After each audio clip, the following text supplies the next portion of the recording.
Welcome to another episode of Behind the Dreamers. I'm Jennifer Loading, and we are talking to the achievers, the creators, the magic makers, and the dreamers. These are our friends. These are your friends, and they are living the extraordinary. Well, here we are, another episode, another fabulous guest coming on today. Super excited to welcome him on. Let me tell you guys just a little bit about him. So my guest today says he had the desire to have his own business from the time he was a teenager. Not sure where it came from. He says it took him 25 plus years to make it a reality. There was neither a defining moment nor evolution. He just wanted to make it happen. And so we're going to be excited. You guys are going to learn a lot of stuff from him today. Super thrilled to get him on here. But before we do that, I need to welcome our sponsors. So today's episode is brought to you by Walt Mills Photography. If you are a creator needing post-production, consultation, or promotion, Walt is your guy. Whether short films, YouTube films, photography work, or a new headshot, he can help you find a solution to match your needs. To learn more about Walt and his work, you want to go to photosbywalt.com. We also want to give a shout out to Chris Clow of Upbeat Media Productions. If you are in need of turnkey special events, Clow is your go-to. You can learn more about him and his work at upbeatmediapro.com. All right, so we need to welcome the guest to the show. Super excited to have him here today. Steve Stewart is the owner of Southern Comfort Mechanical, a company dedicated to delivering comfort to homes and businesses.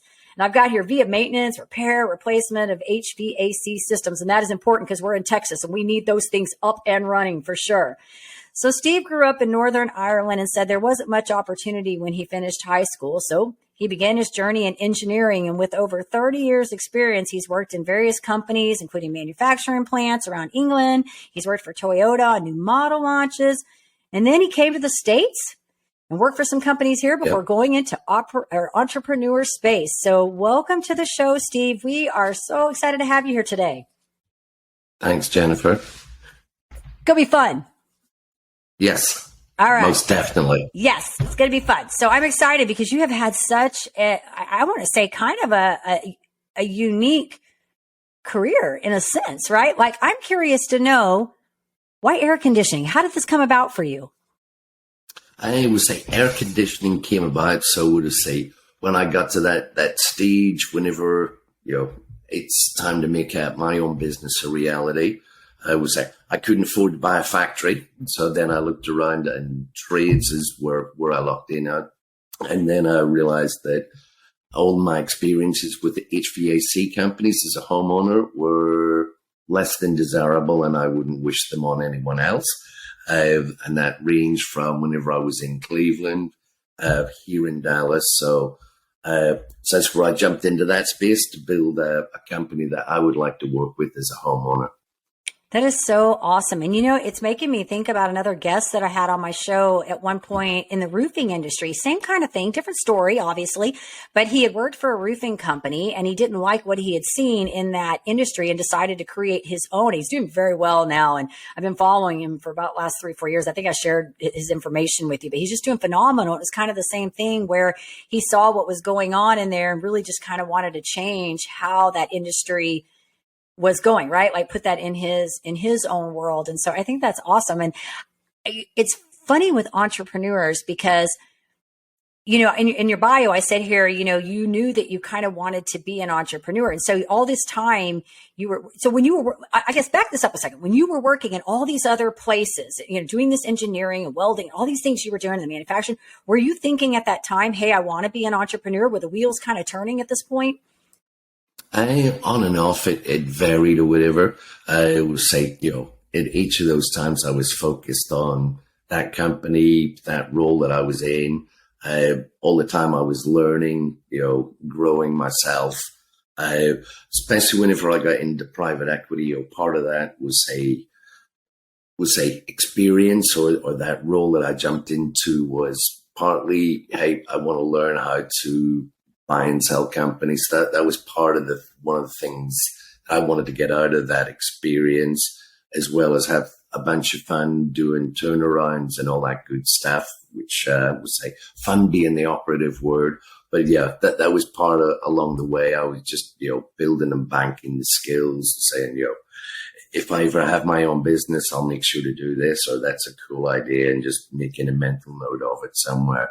Probably in the private equity was sort of part of that planned. It was stuff that I enjoyed doing, but also that buying and sell of a business to put me one step closer to my dream. Yeah. And that is so different than what you were doing in your other space. You know, when you were working for like Toyota and Lucas and all that was kind of a different thing than this equity stuff, right? Am I correct? Yes, that was. Yeah. I was a lowly engineer in the trenches, just working to make it happen, grinding it out. Yeah, no, I love it. I think, I've often said that our paths are not linear. We sometimes travel down, like we'll go to school for one thing and then we sort of kind of end up traveling down a different direction, right? But it's really neat when you start connecting the dots and you look at the lessons that you learned in each of those places that you were at that time, right? You learn different skills and maybe you don't use every single skill set that you learned within that company or that organization, but there's always some takeaway in there that you can pull away from each of these that will line up and connect the dots into what you're doing today. Great. Yeah. Yeah. It molds us along the way, which makes us all individual personalities and our own mental models of how we look at the world. Yeah. Yeah. So now how long have you been in the entrepreneur space doing this air conditioning and the HVAC, all this stuff you're doing? It's, I would say 5.5 years now since I purchased the company. So very cool. Congratulations. In sunny Louisville. Yep. So, and you are a local business every day. Yeah. You're a local business here in Dallas. So just fun. Yep. Awesome. Okay. So you're from Northern Ireland. You came to the States. I have a question for you. And this is one of my, I guess this may be where the challenge was. I don't know, because you moved here for work, right? You came to the States, you moved to Cleveland, correct? Okay. So maybe you can answer this question based on that journey coming from there to here, or you can base it on moving from kind of the corporate sector to the entrepreneur space. Maybe one of the biggest challenges that you had to overcome in this transition. I would say, changing countries was interesting. Because in reality, you're leaving behind your family, your friends. I'm going to say life as you know it. I would say, what the supermarket is. So, the differences between the UK and the US, everything is the same, but everything is different. So things are subtly different. You drive on different side of the road, you're still driving the car. Supermarkets are different. Over time, all the brands and so forth have got pretty much the same. But at the time, I was learning the different supermarkets, which ones take, back then, credit cards, checks, those that were cash only. And so there was a learning process there. TV channels is like, where do you find stuff? American comedies are different. So it was just an evolution in terms of the move. So you could take it as a challenge, but, it was reality. It was part of the excitement. So it's just, hey, we're here, get used to it. It's life as we're going to know it. So just work through it. So. Yeah. Well, and I just imagine, because I think, every time we have the conversation about, hey, we should sell the house and move somewhere, I start getting those heart palpitations thinking, oh my gosh, like I got to move. I got to change things. Like I got new stores around me, new people, new roads. You know what I mean? Like I start thinking about that. So I can only imagine, going from country to country, you would have to have this, we're going to embrace this. Like we're going to embrace this. We're going to make the best of it situation, and from looking at you and knowing you and, and getting in your space and learning about it, it seems like you're doing very well. You've done well. And so that's a good thing. It's a good thing. But I certainly can understand that there would be challenges navigating those little subtleties that are different between places. So. Agreed. Yeah. Yeah. But you just work through them, and it's there. I think as you and I talked before, I call it thinking like a winner. You can be a victim, and everything gets done to you, and the world sucks, and it's not fair. Or you just say it's going to happen, so you just need to find a way from point A to point B and make it happen and get on with it. Yeah. Yeah. Well, and Stephen, I know that you're into a lot of personal development because you and I've had that conversation. And I think that is so unique I don't want to say unique to business owners, but when I'm thinking of air conditioning companies right now, and you guys are probably doing something very different than a lot of them out there, because you mentioned earlier about your experience that you've had, using other places in the past. And so going back to the fact that I know you're heavily into personal development, I know that's carrying over into your company. And so when did you, obviously you were growing in your companies, but when did you kind of make that shift and recognize that this extra stuff that we do, this personal development stuff, is huge important in our growth and how we navigate our businesses as leaders? I would say it probably subconsciously came to me, I'll say back whenever I was with Lucas, I, was looking at, I don't know, I'm not mentioning any, but looking at leaders that were around me at that time, I'm able to say, well, I don't want to be a leader like that. I don't want to be a leader like that. So I was able to pick up on a bunch of those things I didn't want to be. I know subconsciously they weren't trying to be, bad leaders, bad managers or whatever, but, they had ramifications on people. So, it was just knowing that, hey, someday hopefully I get promoted, I'm leading teams, managing things. So I was, taking those things on board, to be, just subconsciously aware. So whenever I got into those roles, I wasn't able to repeat those things and, try and do something different. Not necessarily the right way, but, I knew, here's a bunch of things I don't want to do. Yeah. And I think that's go ahead. I'm sorry. Yeah. So I think that's probably where sort of that personal development or awareness of, don't do this, don't do that, or whatever over those years, came out of it. Probably one of the big things that, upon reflection at one point, moving into leadership roles, earlier in my career and middle of the career, whenever I was having conversations around people about what needed to be done or change, I would try and tailor the message to each person, which meant, on aggregate, it probably wasn't clear and defined. And then I noticed once I started being very blunt and very direct, this whenever I was sort of in the C-suite, that was puts a smile on my face now whenever I think back of it. But whenever you weren't there and your name got used in, hey, something needs to be done, Stewart said it need to happen.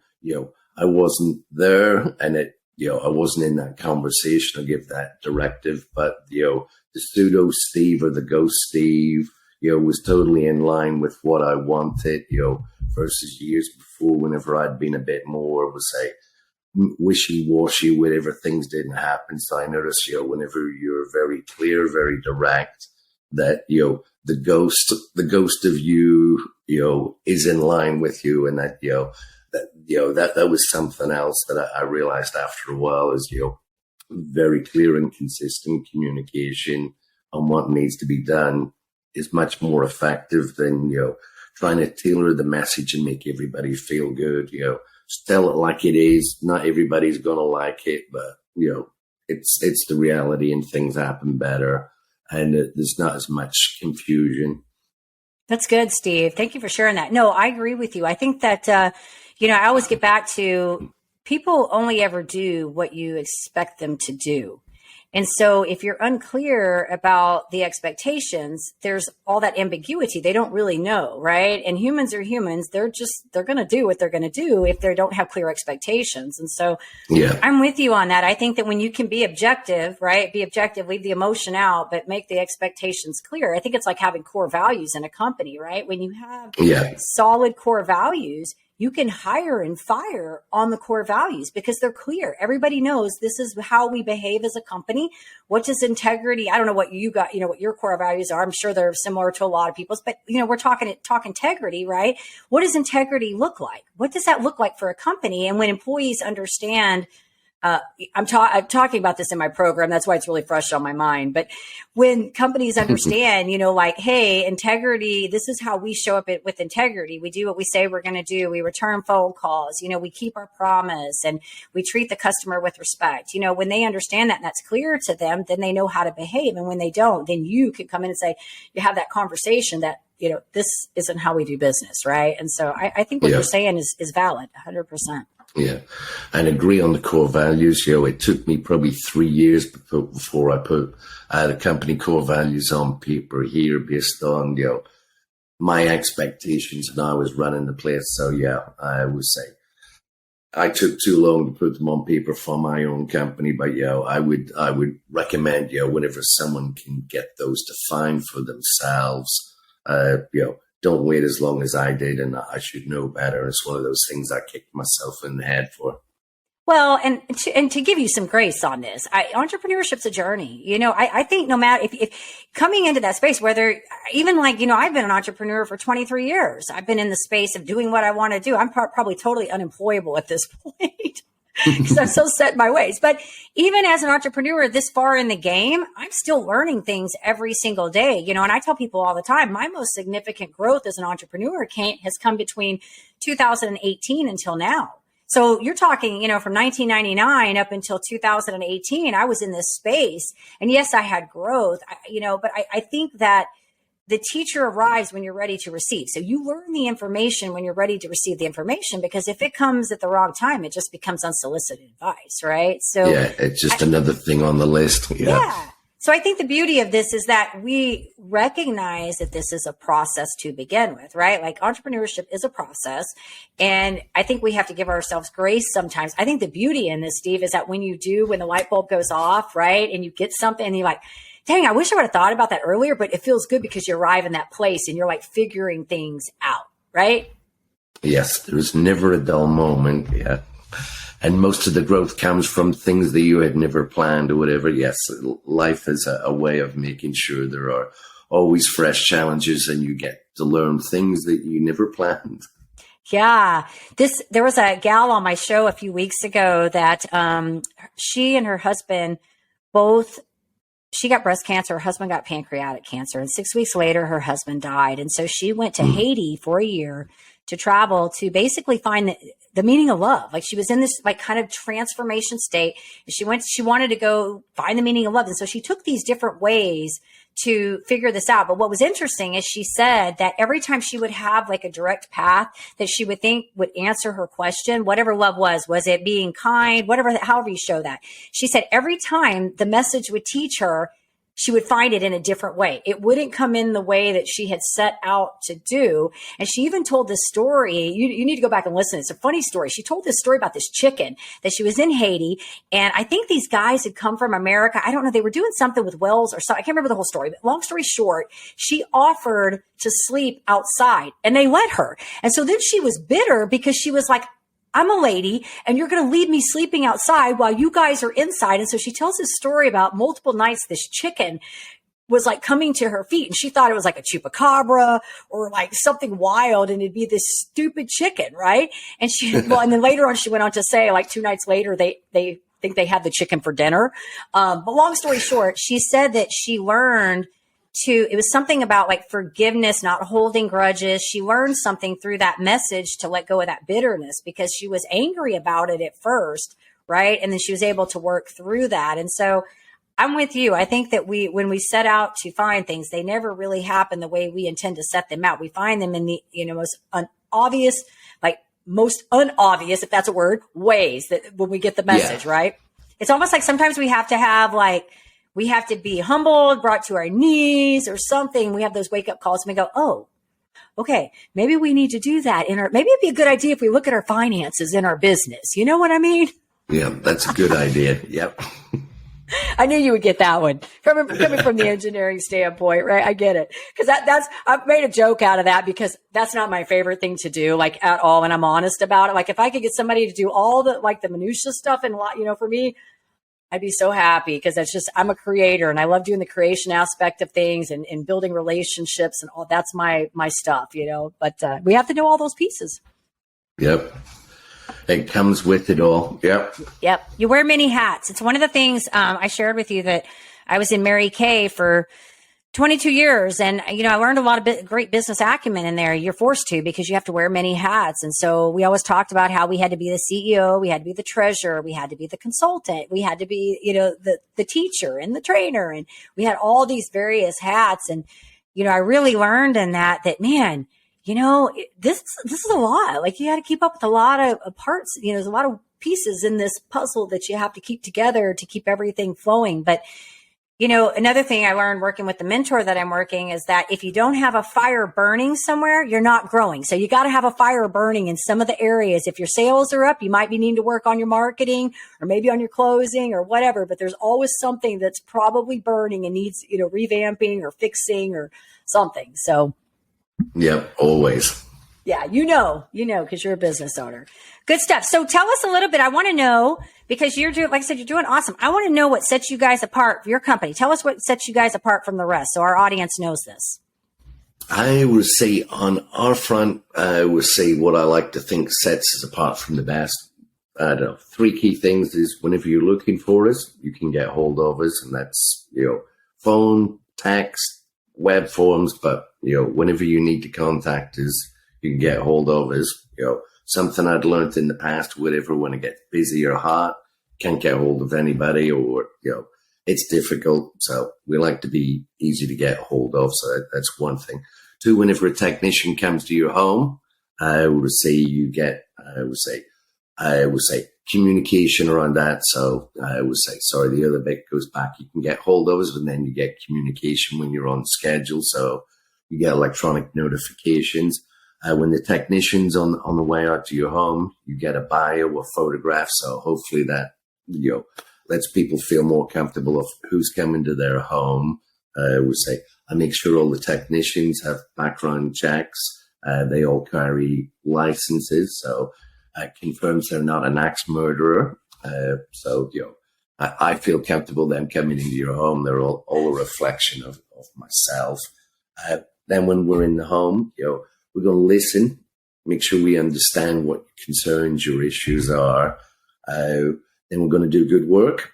And we'll say, we're not going to be the cheapest. We're going to give you the best value, because that's the other, core thing or whatever. We're not going to band-aid anything. We're going to fix it properly so we can stand behind it. So that's that Toyota aspect or quality that's coming out. And then, we're going to be there or whatever. So if you've got an issue or problem, we stand behind stuff. So, you're going to get follow-up from either us or whatever, or, you can reach out to us anytime. So those are sort of some of that high-level stuff. But, they're all being contactable, quality, being professional, and doing what we say. And so that's sort of, so there's no one thing, it's lots of little things, but that's, we'll say, hopefully it adds up to a lot if you're a homeowner.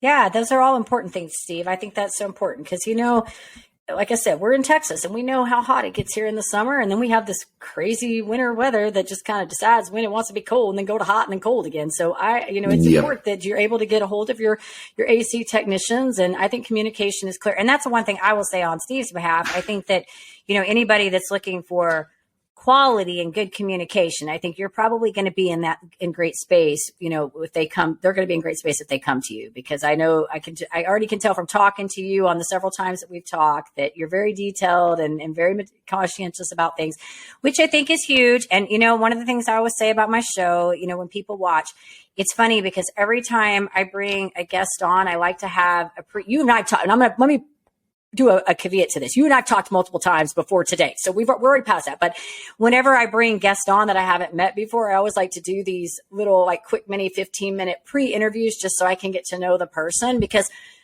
conscientious is high on my value list. It is important to me, which is so interesting because I know you and I have you probably as well as I have studied the different personalities, like the DISC and the Myers-Briggs. You probably have heard of those. And I tend to fall into the DI category, which a lot of times, we're decision makers, but we can be flighty.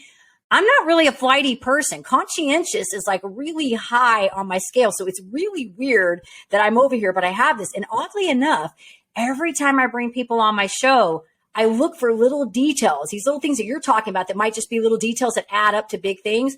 I look for these little details, like, do they show up on time? Do they do what they say they're going to do? Do their words match their actions? Like, how are they communicating? Just the dialogue, even, like, how are they communicating with me? Are they like sending me a message and pitching me as soon as they send me the message? Or are they saying, hey, I think I have a great story that might add value to your show. You know what I mean? Or, hey, I have something I think your people may enjoy, so I pick up on all these things. And so I would say it's, we're on the same page when we talk about like having quality and making sure that we take care of our people, because how you do your business is really how I like to do mine as well. I like to do what I say I'm going to do, and I like to give my people quality. And I always say I'm probably more invested than they are when I work with them, because I'm 100% in trying to help them get to where they need to go, right? Because I don't win if they don't win, right? It's not good for me if they're that's not it. Yeah.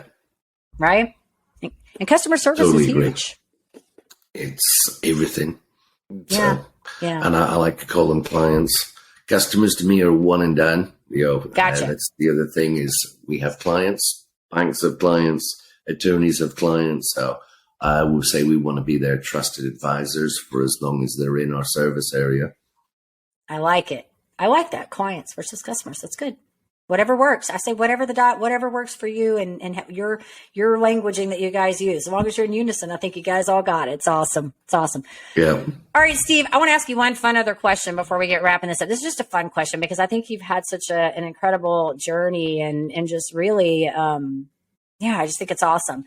What have you learned about yourself in this whole thing and all of this? In all of this or whatever, stuff that I probably wouldn't have realized when I was younger. But the key thing, if you want something to happen, truly, and it's what you really desire, you will make it happen. So it's, as you say, it's that subliminal thing in the back of your head. 'Cause that way your subconscious is open to learning and seeing opportunities that you're not closed off to. So, if you want things to happen, and especially when you're younger, think big. That's another learning for me is I thought I was thinking big, but, I achieved most of my life goals whenever I was in my early 30s, which I don't know. Then you spend, I don't know if it's midlife crisis or not or whatever, but then you spend a couple of years thinking, I've achieved everything that I'd wanted to when I was younger. So, think big. Or think really big and massive or whatever. That way you don't have to do it twice in your life. Yeah. Go ahead. No, go ahead, Steve. Finish up. Go ahead. I was just trying to think if there was anything else. So and then that thinking like a winner. So just figuring out it's going to have to happen. So just how do I get from A to B, and don't be afraid. So I know younger in my career, whenever you're getting held accountable for, hey, we need to make a 5% improvement on productivity or scrap rate quality, hell, make it 40%. But before I used to have to think bottoms up and saying, okay, I need to see all the pieces come together before I'll sign up for that goal. Somewhere in my career that transitioned, and I'm not afraid of, 50, 100% improvement numbers, over a longer period of time or whatever. But, you figure it out, just dive in, start doing things, taking action, and you achieve, that big goal, even though you don't know what that road looks like from A to B. There'll probably be 15, 20 different detours along the way as you figure stuff out.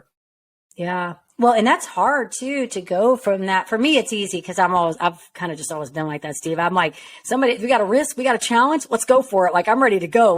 But it's hard for, some people to make that shift from having to see everything right first and have in that reflection and having enough evidence to go, okay, it's okay to jump on that other side, because our personalities are all very different. And if you studied even like, Tony Robbins' Human Needs, I always talk about that. If security is really high on your scale of 6, that's really tough to go from, okay, we're going to go to certainty to uncertainty, right? Like, I love uncertainty because it's just crazy when it's uncertain, I like a little certainty, but I like uncertainty, right?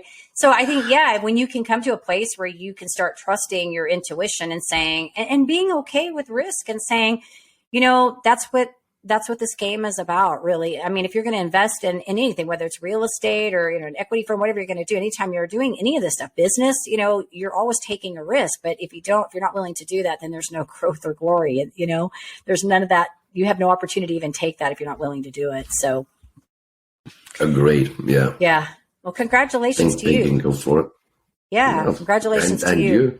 Yeah, thank you. Well, that's why I said Steve. I don't know if I share this with you. I'm the person that goes, okay, the risk. How bad's the risk? Because I'm willing to take the risk. Tell me how bad that risk is, because I'm probably going to take it unless it's really, really bad. Because I go into things assuming that there's probably going to be a problem and there's going to be challenges and this may fail. My job is to figure out how to get around that. So I just automatically look at it that way, and I know that scares people because they're like, I'm, ready, aim, fire, let's go.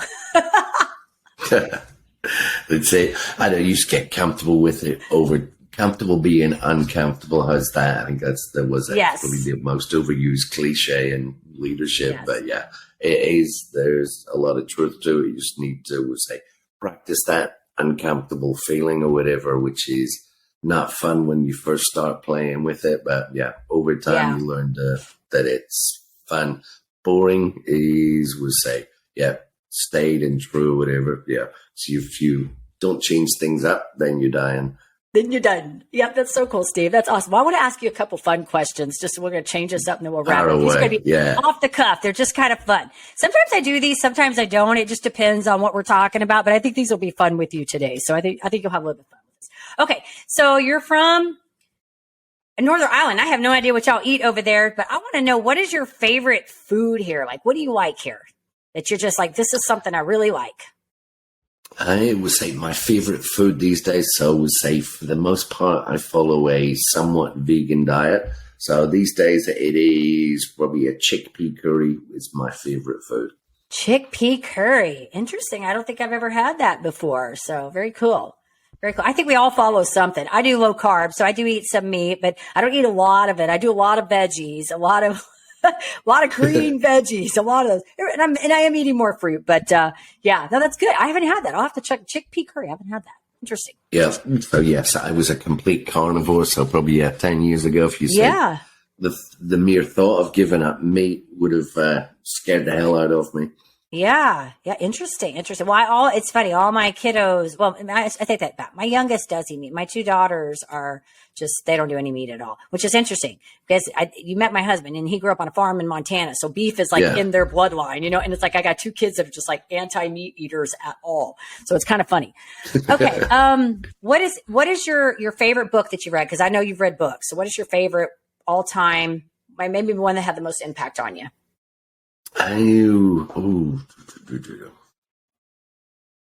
There's probably, I don't know, there's different ones. Do I have to pick one? Nah, well. Or can I share multiple? You can share whatever you want. This is your time. Okay. Yeah, I would say, I'm thinking it was, Richard Branson's Losing My Virginity. Okay.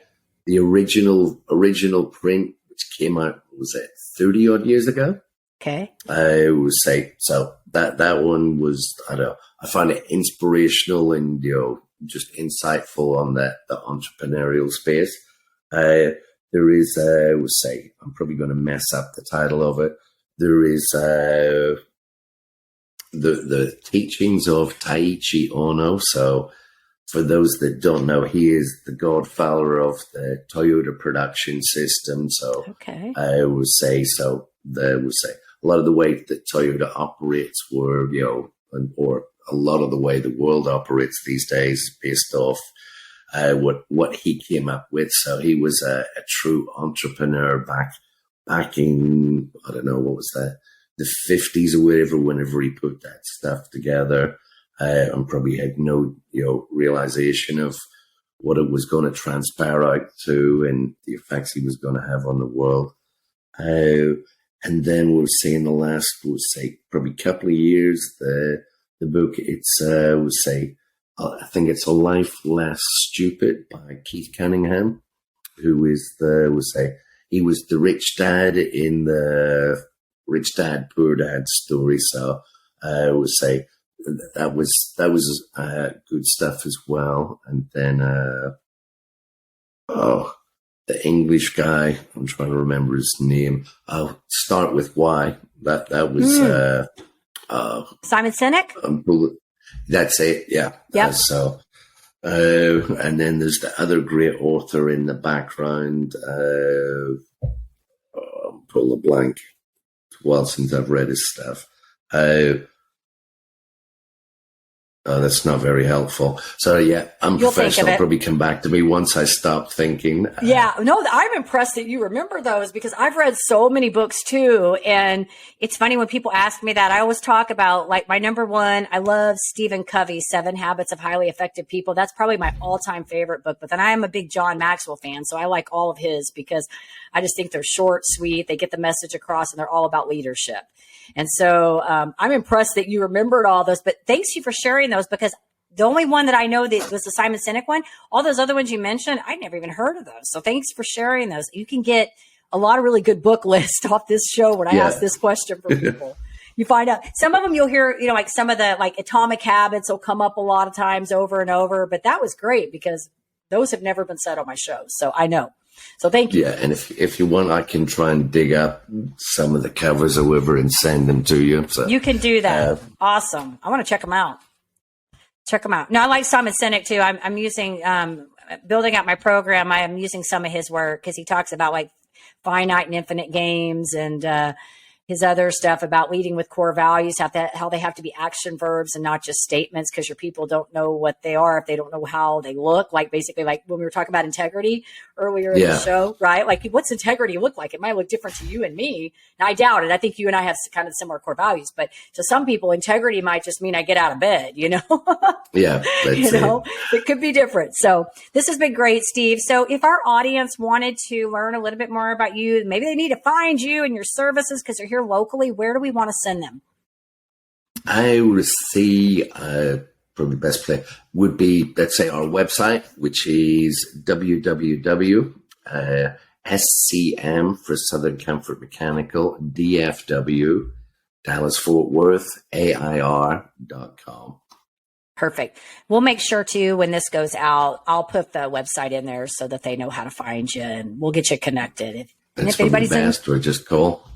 Yeah, and if anybody's in the area and needs some great service, Steve's your guy for sure. Give him a call. I think it's great, Steve, that you're growing and continuing to grow because I know that affects, the people that you're working with, and that's what keeps the company growing. And so I think that's an important thing in this entire message is the continual learning and progression. Because when a leader stops growing, I think that everything stalls, and that's when companies actually go stagnant. So I think that the thing that I like about you is that you continue to keep growing and evolving and really trying to, keep things right. And that starts with us, right? Exactly. Yeah.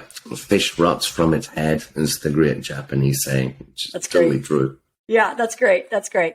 All right. Well, this has been fun. So thank you so much for sharing with our guests. So appreciate you. Do you want to say to our listeners, of course, if you enjoy our show, please be sure you give us a rating on iTunes. Go check us out on Facebook. And then also hit that subscribe button on the YouTube so we can keep sharing all these awesome stories. And we want to leave you guys with a final parting thought. In order to live the extraordinary, you must start. And every start begins with a decision. You guys take care, be safe, be kind to one another. We will see you next time.